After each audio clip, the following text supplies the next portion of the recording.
here in the airplane, guys, and I barely got out of Mexico City. I was stopped not once, but twice. With federales. Okay, guys, I made it to Tijuana, finally, thank the good Lord. Got a taxi, no? I got a taxi cab that's getting me straight to the border. Down in Mexico City, I had to go through 3 stops, checkpoints by the federales. First, they put you in a thermal scan where they look at you to see if you have the influenza. Then, I was stopped for about an hour by some federales that were looking at all my paperwork. Then, when I got onto the plane, again, they strip search you and they stop you to take a look at your papers. And then finally, when I got here to Tijuana, they just stopped me really quickly. There wasn't any problem here in Tijuana, thank God. But things are just ridiculous. And in addition to that, that taxi driver who, good luck to you, Mario.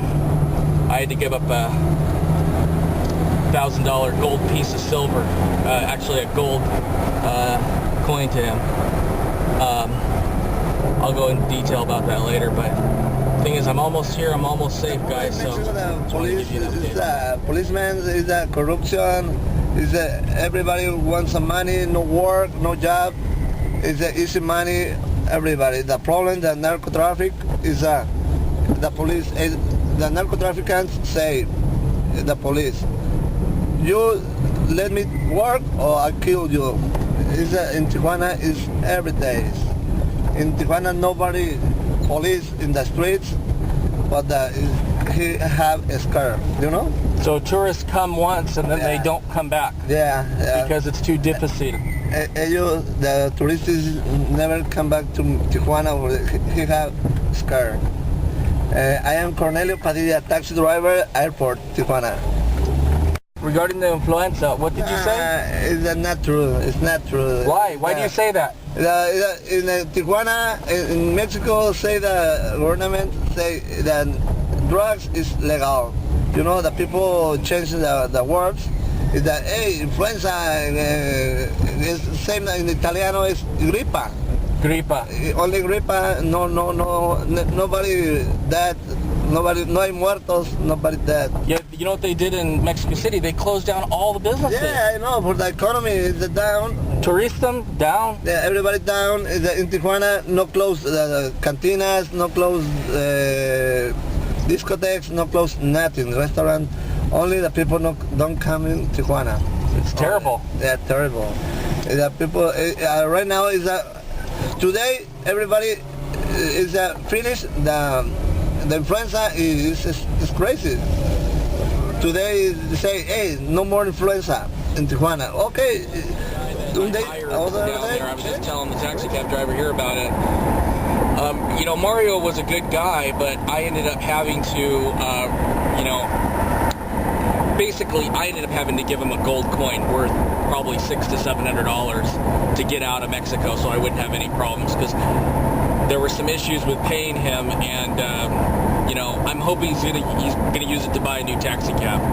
But man, that's the type of thing that I had to deal with on a daily basis. A lot of people thought, George, why don't you put uploading more videos? They don't understand. Down in Mexico, when you don't know anybody, everything is hard, and you got to pay for everything. I'd go to a hotel and stay there one night, and then I'd have the bellhop asking me all sorts of questions, trying to trick me, trying to get me to go outside late at night when it was dangerous.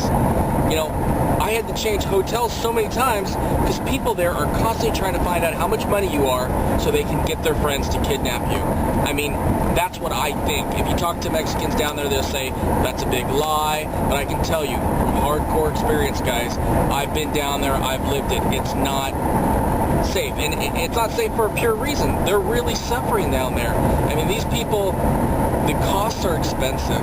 The clothes are more expensive than here. Food is expensive, and they don't make any money.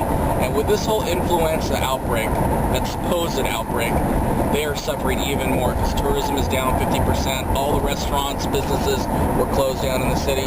And now that I finally have gotten out of there, I finally escaped. I mean, not only did I have to get the full thermal scan in the city of Mexico, they actually ask you for your papers. They say, can I have your papers? They get your birth certificate, your passport, your driver's license, everything, your social security card, and they take it away.